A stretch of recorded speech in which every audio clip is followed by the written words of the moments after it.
Saya awalnya dulu seorang Muslim. Saya pindah ke Katolik dan belajar Katolik itu sejak 2019 dan baru dibaptis tahun 2021 bulan Mei. Selama ini saya kayak ngerasain kosong, nggak pernah kayak sebahagia sebelum saya masuk ke Katolik. Asyhadu alla ilaha illallah.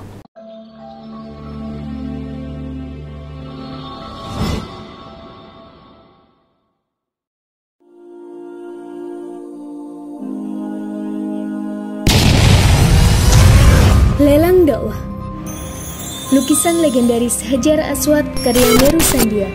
Pelukis Indonesia yang diundang langsung oleh Raja Salman dilelang dengan harga terbaik yang donanya 100% akan kami gunakan untuk pembebasan lahan gedung dakwah terpadu Mu'alaf Center Hagia Sophia, Sulawesi Utara sebagai sentra untuk pembinaan, pelayanan, advokasi, dan pendidikan ribuan para mu'alaf binaan Mu'alaf Center Nasional Hagia Sophia di Sulawesi Utara.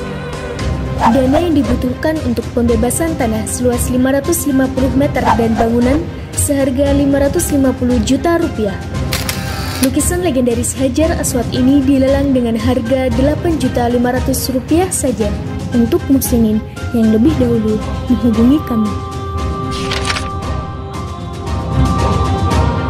Dan berdirilah benteng yang sederhana awal untuk mengabarkan kebenaran rahmatan lil alamin.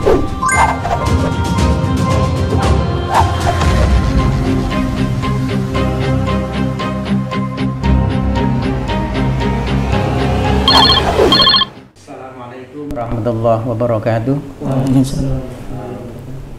Alhamdulillah wa syukurillah wassalatu wassalamu ala rasulillah wa ala alihi wa sahbihi wa mawala. Alhamdulillah, pemirsa pecinta Kristologi Mu'alaf Center Nasional Hagia Sophia. Alhamdulillah, pada malam hari ini setelah tadi sebelum maghrib kita syahadatkan saudari dari Surabaya, malam ini insya Allah segera menyusul saudara Bayu Aji Prasetyo yang nama baptisnya Ignatius ya, jadi lengkapnya Ignatius Bayu Aji Prasetyo. Ini di depan saya ada surat pemandian membuktikan bahwa Mas Bayu ini sebelum ini Kristen Katolik ya. Baik, sebelum kita lanjutkan dengan prosesi syahadat, kita ingin berkenalan dulu sebentar dengan Mas Bayu. Sekarang usia berapa Mas Bayu? 25 tahun. 25 tahun. Dulu ya asli Katolik atau sempat dari Islam kemudian pindah ke Katolik pada usia berapa? Diceritakan sedikit mungkin. Saya awalnya dulu seorang Muslim. Saya pindah ke Katolik dan belajar Katolik itu sejak 2019 dan baru dibaptis tahun 2021 bulan Mei. Baik. Kemudian apa yang membuat saat itu Mas Bayu ke Katolik, dan apa kemudian yang membuat Mas Bayu sekarang ingin menjadi seorang Muslim kembali? Ya mungkin dulu saya orang yang gak pernah pikir panjang karena saya dulu punya pacar lah intinya, dan ngajak saya, tapi ya udah malah dia pergi. Jadi dulu pacaran dengan seorang wanita Katolik, ya.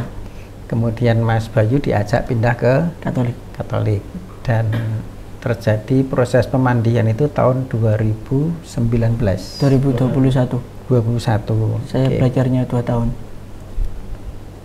Jadi gimana? Belajar 2 tahun itu setelah pemandian atau sebelum pemandian? Oke. Dari 2019 sampai 2019 belajar 2021. memperdalam dulu, baru dipermandikan 2021. 2021. Gimana selama 2 tahun belajar itu apa yang menarik di sana, Mas? Saya rasa belum menemukan itu. Belum menemukan selama 2 tahun itu. Iya, cuma karena saya udah terlanjur Senang. iya tadi, terus ya udah saya jalanin aja. Oke, terus jadi akhirnya pindah ke Katolik, menikah di sana. Belum. Oh, belum jadi menikah. Setelah diajak 2 tahun itu Ya. jadi Katolik tapi nggak jadi dapat menikah. Oke, wah ini nggak sesuai dengan yang diharapkan. Masing-masing gelo. Kini gak entuk. Oke. Ya karena Kenapa nggak jadi tadi pertanyaan? kayak jadi nikah itu. Ya karena orang tuanya pacar saya lebih kayak yang langsung yang asli dari Katolik gitu. Oh. Bukan dari yang belajar kayak gitu. Hmm. Ya setujunya karena itu aja sih. Padahal masih sama-sama seneng ya, Mas? Kurang tahu. Oh. Enggak, maksudnya padahal sama-sama saling suka maksudnya. Antara Dengan Mbak pacar tadi loh, calon-calon dan itu. Mas. Ya kemungkinan masih dulu. Sampai sekarang masih suka. Enggak. Aduh. Oh ya, kita sapa dulu, ini ada penonton-penonton yang datang ke sini. Satu pecinta kristologi, Mas Awan, seperti yang di langit itu, Mas Awan. Assalamualaikum. Kemudian ada juga ini seorang mu'alaf ya, yang dulu disyahadatkan oleh Prof. Rumrawi ya. Wah, itu namanya Pak Alexander Abraham Rendangan ya. Rendangan. Intinya. Namanya agak sulit tapi terima kasih kehadirannya. Ya, jadi kayak rukul ini nanti ya. Jadi malam-malam rame. Baik, kita kembali ke Mas Bayu. Setelah belajar 2 tahun, kemudian proses pemandian ya, surat pemandian. Kemudian selama tahun 2021 sampai sekarang ini apa yang dirasakan dan apa yang menyebabkan pengen belajar Islam dan masuk Islam lagi? Apa ini, Mas? Coba diceritakan. Selama ini saya kayak ngerasain kosong. Nggak pernah kayak maksudnya sebagai sebelum saya masuk ke Katolik. Dan awal saya ingin jadi seorang muslim lagi, mungkin saya kurang tahu. Cuma waktu itu saya buka YouTube. Gimana? Terus YouTube. sampaikan. Ada ruqyahnya Ustadz Muhammad Faisal itu. Kan ada kayak yang Ruqyah, ayat-ayat ruqyah gitu kan dibacakan itu. Saya nggak sengaja dengerin. Terus saya tertidur. Saya tidur itu rasanya kayak nggak bisa gerak sama sekali. Terus G. Badan saya panas. Saya rasa itu bisa ngelihat badan saya sendiri. Sampai mungkin subuh baru saya bisa bangun. Dan itu setelah itu saya nggak pernah pikir saya tidur lagi. Oke. Dan saya ngobrol sama teman saya ngobrol, aku cerita yang tadi itu, terus akhirnya saya ngomong, iki ya apa, aku iki coba balik ning Islam, selama iki tak delok awakmu koyo gak tenang, makanya belajar romane Islam ae. Akhirnya saya pikir-pikir, saya lihat-lihat YouTube gitu. Ya udah saya akhirnya memutuskan untuk kembali ke Islam. Melihat YouTube yang isinya ayat ruqyah itu kapan itu? Tahun berapa atau? Mungkin 2 minggu yang lalu. 2 minggu 2 yang minggu lalu. atau 1 minggu yang lalu. Sebelum saya WA Ustadz Ibu ya? Iya, Ustadz Ibu. Oke, 2 minggu yang lalu. 1 atau 2 minggu yang lalu. Mendengarkan YouTube tentang ruqyah, kemudian tertidur ya? Iya. Tapi Terus sampai badan itu nggak bisa gerak sama sekali. Iya. Dan ruqyah itu biasanya kan ngusir jin ya, ngusir jin ya. Baik, gini, selama pemandian sampai sekarang itu cukup aktif di gereja enggak? Jarang. Jarang ya gereja. Jadi sering ke gerejanya sebelum di pemandian itu ya, tahun 2019 sampai 21 itu sama pacar waktu itu sering ke gereja. Iya. Itu setelah pemandian malah Iya. nggak sering ke gereja gitu ya. Iya. Baik. Soalnya kan karena kalau minggu juga saya kan juga masih kerja. Jadi jarang ada libur minggu, liburnya hari biasa. Baik, baik. Alhamdulillah. Mungkin ada yang mau ditanyakan? Katolik. Ya. Ignatius Bayu Aji Prasetyo. Guru, izin bertanya. Hukum di Katolik sama Kristen, perbedaannya bagaimana? Kalau orang sibuk kerja bagaimana? Nggak bisa ke gereja. Kan ibadahnya sudah seminggu sekali ya. Nggak bisa ke gereja lagi, bagaimana? Biar saudara-saudara kita Muslim tahu semuanya. Ya, Gambarannya tentang keilmuan ini. Ya. ini berdasarkan Katolik dan juga Protestan Iya. atau cuma Ya, Katolik? Ya. Katolik dan Protestan. Iya. Memang kebiasaan Protestan dan Katolik itu Senin sampai Sabtu itu wajib kerja kalau ada pekerjaan. Tapi kalau hari Minggu dianjurkan untuk beribadah. Ya. Jadi satu minggu itu satu kali beribadah di gereja. Di gereja. Iya. Kalau tidak bisa datang. Kalau nggak bisa? Kalau nggak bisa, dihukum denda atau apa gitu? tidak ada kata denda atau dihukum. Tidak ada kalau nggak bisa. Karena kalau dia tidak ada kesempatan untuk beribadah ke gereja, di rumah dia bisa beribadah juga. Ibadah itu kan bukan cuma nyanyi-nyanyi. Kita berdoa, memuji Kalau di Allah. rumah, mohon dibantu dipraktekkan praktek ibadah saat di rumah. Ya, saat di rumah itu boleh ibadah sendiri, alone. Maksudnya ibadah sendiri gini, dia berdoa lalu menyanyi, main gitar dan sebagainya. Kalau secara kelompok, ya mungkin bapak rumah tangga sebagai imam, ya nyanyi memuliakan Allah, ya seperti begitu. Baik, tadi Tuan Guru sudah cerita tentang apa? Kalau beribadah di rumah ya. Saya dulu pernah dengar di Jombang atau Nganjuk, itu muncul agama baru, tapi modelnya kebatinan. Itu membayar 15 juta dijamin masuk surga. Itu saya yakin masih lebih sulit itu, Ustadz Aziz.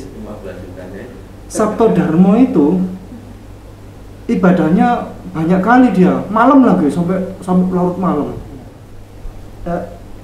Mas kalau nggak ibadah ke gereja ngapain? Ya nggak ngapa-ngapain. Saya cuma kan kerja juga soalnya.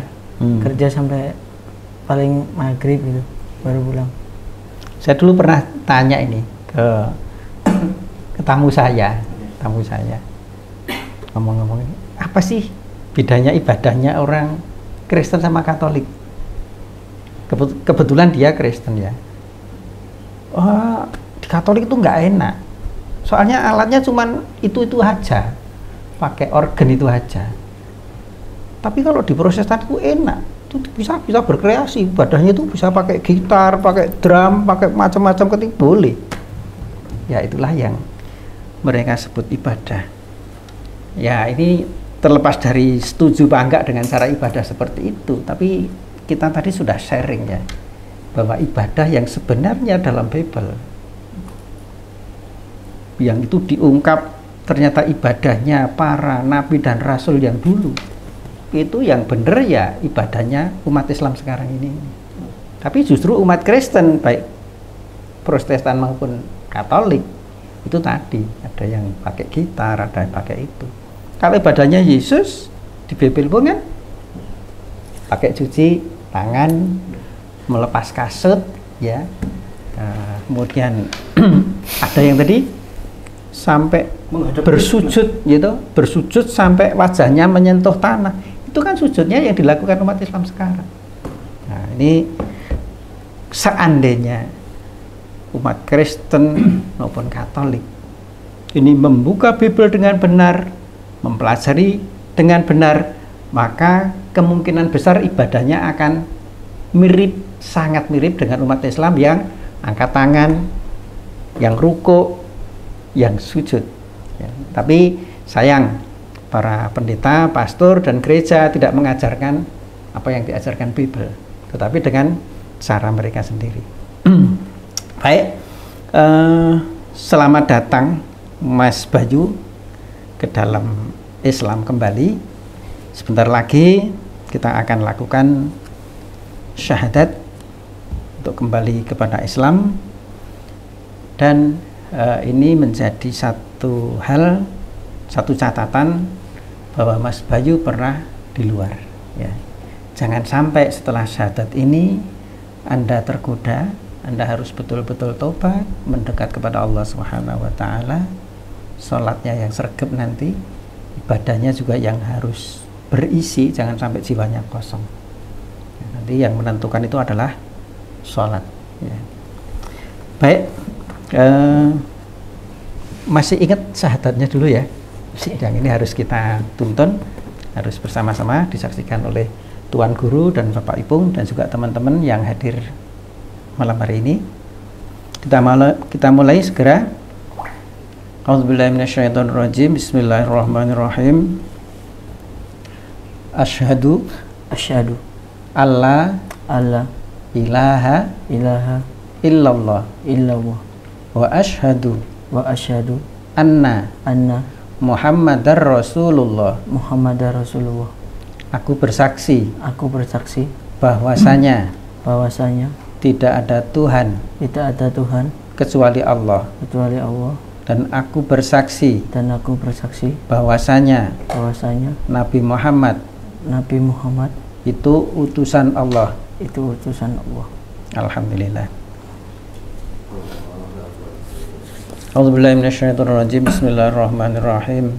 Allahumma shalli ala sayyidina Muhammad wa ala ali sayyidina Muhammad. Allahumma taqabbal minna innaka antas samiul alim wa tub alaina innaka antat tawwabur rahim. Allahumma arinal haqqa haqqan warzuqna ittiba'ah wa arinal batila batila warzuqna ijtinabah. Rabbana atina min ladunka rahmah wa hayyi' lana min amrina rasyada waj'al ma'unatakal husna lana madada. Allahumma a'inna ala zikrika wa syukrika wa husna ibadatik. Rabbana atina fid dunya hasanah wa fil akhirati hasanah wa qina adzabannar wa qina adzabannar wa qina adzabannar. Subhana rabbika rabbil izzati amma yasifun wassalamun alal mursalin walhamdulillahi rabbil alamin. Pemirsa,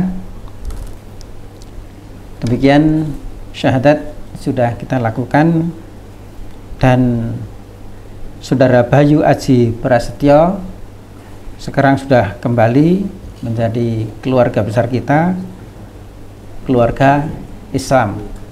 Sebagai seorang muslimin, nantinya Mas Eko ini mempunyai Mas Bayu ini mempunyai kewajiban ya. Dulu yang pernah ditinggalkan ya, ada rukun Islam, ada rukun iman ya. Nah, yang berat ya, yang berat dalam Islam itu adalah sholat.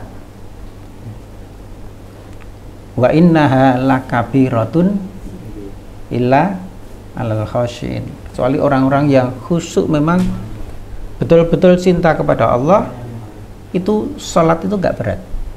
Nah, ini sebagai bekal ya, sebagai bekal kepada umat Islam yang merasakan bahwa sholat itu berat.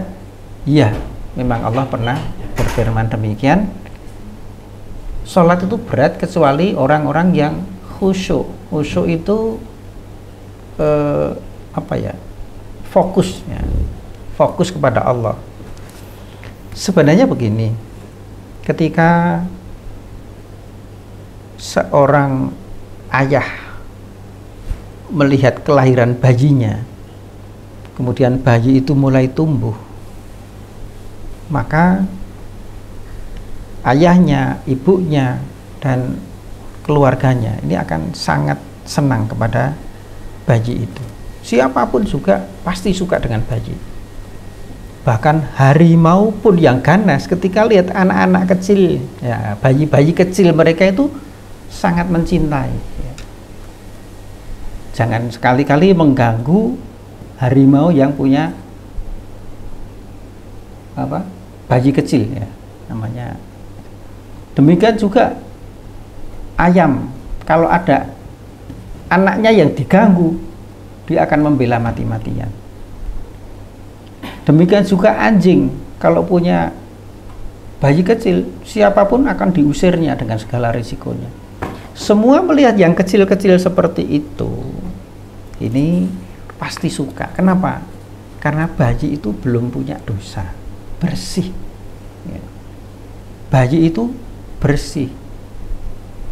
Meskipun itu bukan anaknya pun, kalau kita lihat bayi di mall, di mana-mana, lucunya, suka. Kenapa? Karena bayi tadi masih suci, bersih.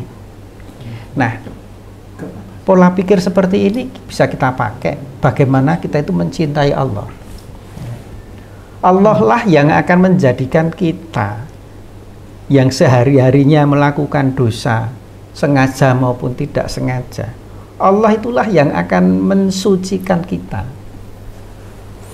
akan membersihkan dosa-dosa kita. Nah, seharusnya kita suka kepada Allah dengan melakukan sholat karena bertemu dengan Allah. Itu harusnya lebih suka dibandingkan kita ngelihat bayi. Ya. Nah, ingat itu ya. Kalau kita sampai nggak suka sholat, ingat bahwa yang membersihkan dosa kita dengan cara berwudu, dengan cara sholat Jumat, dengan cara berpuasa, itu nanti yang menghapuskan dosa itu Allah Subhanahu wa Ta'ala. Jadi kalau kita ini suka dengan bayi yang kecil, yang suci, senyumnya selalu menyenangkan hati, kalau bayi-bayi kecil itu, maka ingatlah bahwa yang bisa menjadikan suci seperti itu adalah Allah. Termasuk bisa mensucikan kita dari dosa-dosa itu Allah. Jadi kita melakukan sholat meskipun berat, tapi usahakan bahwa itu dengan kesadaran bahwa kita ini akan diampuni dosa-dosanya oleh Allah. Dan Allah lihat tempat kita meminta rizki, istri, anak, dan seterusnya itu yang ngasih Allah. Jadi dengan logika-logika yang benar, mestinya sholat itu tidak akan menjadi sesuatu yang berat lagi, karena kita bisa menjadi orang-orang yang khasyiin, khusyuk, fokus kepada Allah. Dan ingat, tingkatan dalam Islam, ya, pertama kali kita itu Islam kan, ya, Islam itu berserah diri.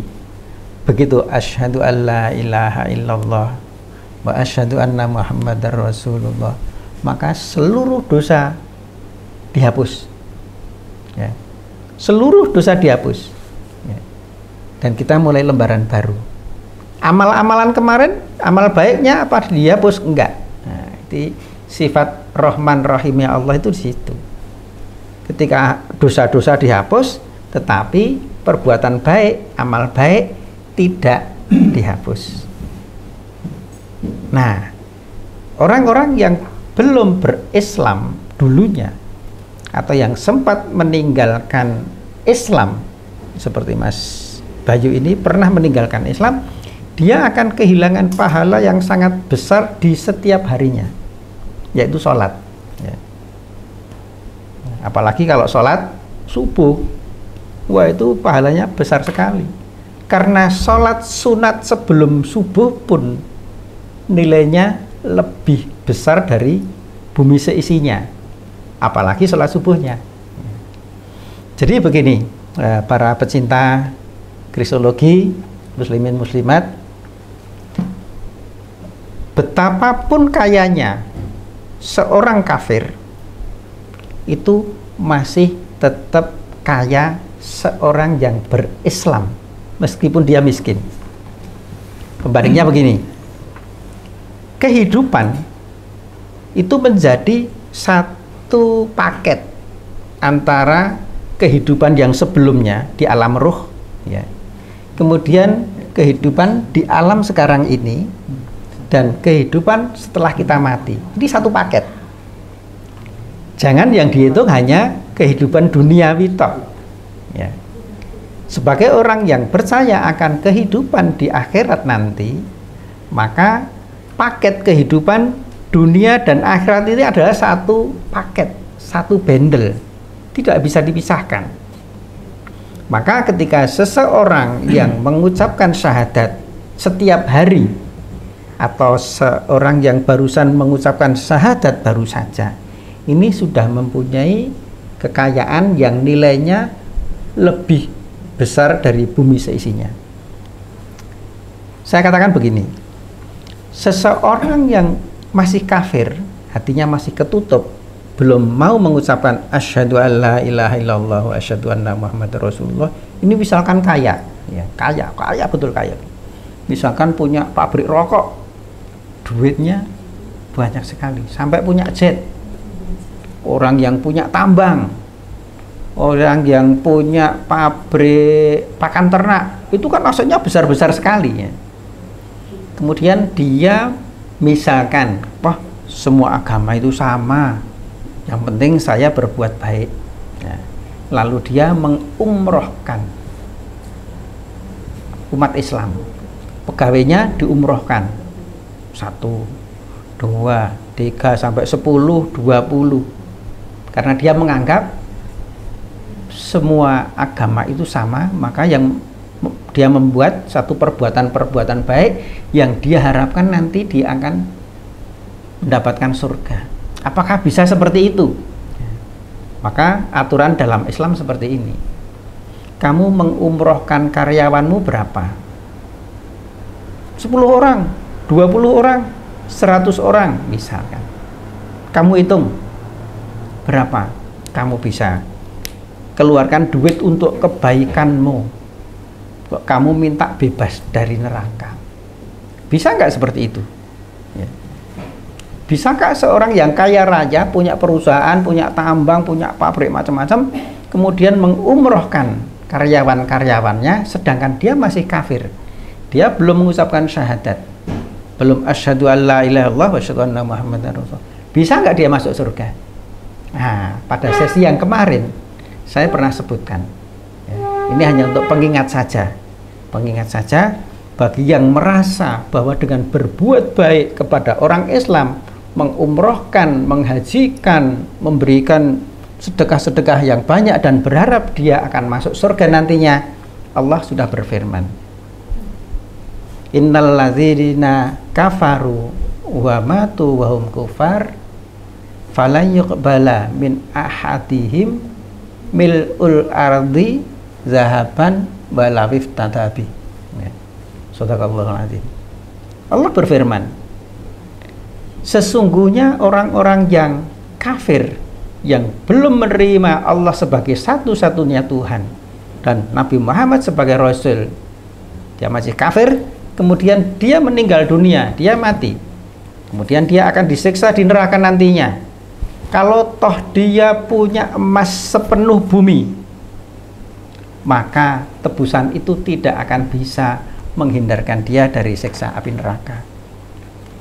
Jadi kebaikan seorang yang masih tertutup hatinya, atau dalam bahasa Islam adalah kafir, berapapun dia berbuat baik, ditanya imbangannya dengan emas sepenuh bumi besar mana, ya. Kalau dengan emas sepenuh bumi dan lebih lagi untuk menebus seseorang keluar dari neraka, tidak akan diterima oleh Allah Subhanahu wa Ta'ala, ya. Jadi ini bagi orang-orang yang kaya, yang super kaya, ingatlah bahwa kehidupan adalah satu paket dengan kehidupan yang akan datang. Jadi alam dunia dan alam akhirat ini harus dihitung jadi satu paket. Kalau tidak Islam, tiket untuk masuk surga itu tidak bisa. Baik, Bapak Ibu sekalian, semoga yang sedikit ini bisa menambah keilmuan, dan semoga semakin banyak yang sadar diri bahwa kekayaan dunia itu hanya sementara. Usia kita paling berapa? Mau 70, 80, mau 100, tidak akan cukup imbang dengan yang di sana. Ya.